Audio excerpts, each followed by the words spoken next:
We were talking at great length about the president's address to the nation regarding the terrorist attack on Israel, funding for Ukraine, funding for Israel in the Iron Dome. Senator Bill Hagerty joins us here on WTN. Thank you very much for joining us, Senator. So I got a lot of places I want to go to with this conversation. First of all, just give me the broad brush. What did you think of the president's speech last week? Well, it was disappointing in what it didn't say, Dan, because what he didn't do is draw a clear line to Iran. That's the source of this problem. That's where the funding is coming from. Iran is the greatest state sponsor of terror. And the Biden administration is so hesitant to even mention Iran because they've been complicit in basically putting Iran back in the game of terrorism. Back in the Trump administration, as you recall, I served as U.S. ambassador to Japan then. My job was to get the Japanese to stop buying Iranian crude oil. We did that around the world. We put maximum pressure on Iran, maximum economic pressure on Iran. And what we did is we brought their reserves down below $8 billion. As soon as Joe Biden came into office, they began to look the other way, allowing Iran to sell their illicit oil. We've seen their revenues go up dramatically. Estimates are as high as $100 billion. And that has funded the 11-day war that came out of Gaza in 2021 after Joe Biden took office, and now this. Joe Biden can't mention that. Joe Biden needs to go after the source. That's Iran. That's who we need to see him focused on right now. Well, it's frustrating, Senator, because people who know, people like you and people like me and most of the audience, because I've been harping on this for a long time, but given the fact that Joe Biden and Antony Blinken and all these folks spent all this time talking about how bad Iran is and how Hamas wouldn't exist without Iran, but at the same time, leaving out the fact that they have been funding Iran. And so I don't. Do you think the media is going to come at some point, get to the point outside of Fox and Newsmax and talk radio? Will the mainstream media ever start reporting on what Joe Biden did to facilitate these attacks? I presume they won't until Joe Biden allows them to do it, until the Biden White House gives them the signal. But right now, the mainstream media, and again, thank you, Dan, for speaking up. Talk radio is great about this. But the mainstream media has not mentioned it, nor do they seem to want to mention it.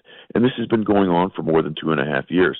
I mean, one of the most egregious things that have happened here that the media has not covered is the fact that we had a person in the name of Rob Malley, who was Biden's special envoy to Iran. Malley has had his security clearances stripped. He's been kicked out of the State Department. He's under federal investigation. This was the person who negotiated the original Iran deal. This is the person who's been responsible for U.S. policy toward Iran since Joe Biden came into office. This is the person that I believe has been responsible for blocking the enforcement of sanctions in Iran and enriching the Iranian regime. This is the person who's had, now we've identified, three members of the Iranian Experts Initiative. These are basically spies that have been funded by the Iranian Foreign Ministry on his staff, affiliated with him. He's still got one of them buried in the Department of Defense. She's chief of staff to the Assistant Secretary for Special Operations. She has top secret compartmentalized security clearances. She's able to see the crown jewels of our American, military secrets. And that's one of the people that Rob Malley put into this position. The Biden administration has been completely infiltrated by Iranian sympathizers and people that don't have our best interests at heart, I've got to say, Dan, and the media will not cover it. Well, I mean, you talk about Robert Malley, and this is a guy who pushed engagement with Hamas and engagement with Hezbollah. And I mean, it's used to be that we don't negotiate or engage with terrorists unless we're killing them.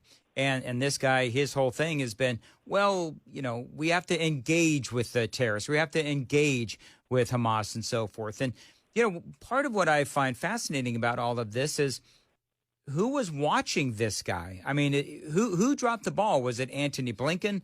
I realize it all goes to the top, which is Joe Biden. But, I mean, who missed the saga of these Iranian sympathizers inside the Biden administration? I can't believe that they didn't know about it, because this Robert Malley went to high school with Antony Blinken in Paris. Robert Malley's father was the publisher of a communist manifesto magazine over there. He was basically a Marxist journalist. This is Malley's father. This was at the same time that Blinken's father was serving as a diplomat over there. So these boys both went to the American school in Paris together. Blinken has known Robert Malley since they were in high school together. Barack Obama went to law school with Robert Malley. Robert Malley comes to the United States, attends law school with Barack Obama at Harvard Law School. These people have known Robert Malley for a long time. So it's with eyes wide open that they've allowed this to happen. Robert Malley is a known Iranian sympathizer. In fact, they had to kick him off the Obama 2008 campaign because his contacts with Hamas became known. It became toxic in the primary at that point in time. They had to kick Malley off of the campaign team, but they snuck him back in to work on what became known as the Iran deal, the JCPOA. And Malley's been, his fingerprints are all over this thing since the Obama administration, and they brought him back. And if you look at the violence coming out of Gaza, Dan, I mean, in 2014, 2015, we see, massive violence out of Gaza into Israel. That all died down under the maximum pressure campaign with President Trump. And then it comes roaring right back in 2021 when Joe Biden comes into office, when revenues start flowing back to Iran again under Robert Malley. And then we had the 11-day war coming out of Gaza into Israel. I was over there right after it happened. It was devastating. And now we have all of this. I've got to, as we look at all of this, there's so much that we could talk about. Let's talk about the funding, though, real quick. You have called for the resupplying of the Iron Dome in Israel. Where are you at on Ukraine and the Israeli funding tied together? And that's very controversial amongst conservatives. What say you? It shouldn't be tied together. That funding is these are two different issues. There are certainly connections here, and the connection has to do with Iran again because Iran is supplying weapons to Russia. The solution here would be very obvious, and that's the same solution. That's end Biden's war on domestic energy here in America, bring oil prices down. That would put Russia out of business. We're funding both sides of these wars when you think about it, Dan, because we've jacked up oil prices around the world thanks to the Biden administration's energy policies, and that has resulted in a windfall to both Russia and to Iran, and that's allowed them to fund these wars. But getting back to the effort to tie them together, look, Joe Biden's going to tie everything together to Israel because he knows that conservatives want to support and help Israel. And he's going to throw everything, including the kitchen sink, I'm sure, into his supplemental budget request just to try to force us to vote for it. We'll see what we get, but we're none of us happy about this. And to go back for just one moment on the Iron Dome replenishment, what I've literally asked to do is to reprogram the funding that already goes into Gaza. And now Biden's talking about another $100 million of aid into Gaza. Everybody should know this. Hamas is the elected representative of the Gazans. Hamas will take control of this money. The State Department has acknowledged the high risk that will happen. We shouldn't be putting money into Gaza right now. We should be supporting the Israelis. We should be getting our hostages back. They've got 12 Americans. We should be getting our hostages back. We should be dealing with Iran. We should be dealing with Hamas in that way from a position of strength. Let me ask, do you have the latest on those hostages? Are we any closer to getting them back? Do we even know where they are?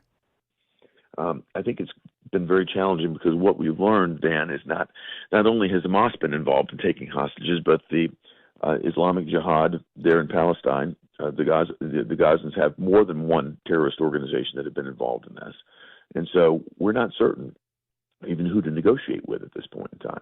It's a complete mess. There are over 200 hostages if you count the Israelis. So there's a big job ahead of us to try to navigate all of this. But it's priority number one is to get the hostages back and get Hamas out of business for good. There's a story out there today about, well, it's a couple of days ago regarding you, where you've introduced legislation to freeze the $6 billion to Iran, probe additional Iranian assets. I'm hearing conflicting stories about that $6.5 billion. Some are saying it's frozen. Others are saying it's not. So can you help clear up that conflict? So here's what we understand, and what we're trying to do with legislation is to make it clear.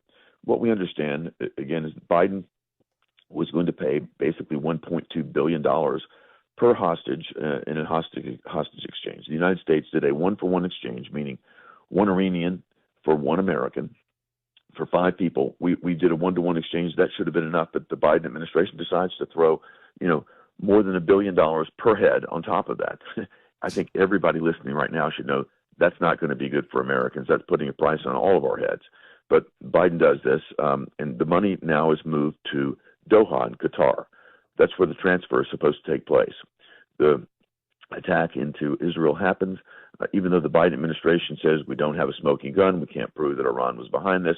Even when I was saying that was the case, they're saying it's not. Yet they decided it made sense to freeze this funding. What we understood is that they, quote, paused the funding. They've had a ton of political pressure to do this, even from their own side. And what we're doing is putting in place legislation to not make this just a pause that they can undo later. We're putting pressure on them to make this never happen, that the funds should never go forward to Iran, because we know that Iran is behind us. It's their funding, it's their technology, it's their know-how that's behind everything that's happening from Gaza coming into Israel right now. Senator Bill Hagerty joining us. Senator, last question here at 8:18 on Nashville's Morning News. The House of Representatives still looking for a Speaker of the House. How much is this impacting? Two-part question. You got any perspective on that, number one? Number two, how is this hamstringing you folks in the Senate? Well, number one, I think they're going to be, a number of candidates speaking today. That's going to happen behind closed doors, as it should. I hope what will emerge, and probably will take several votes, Dan, just to be practical about all of this.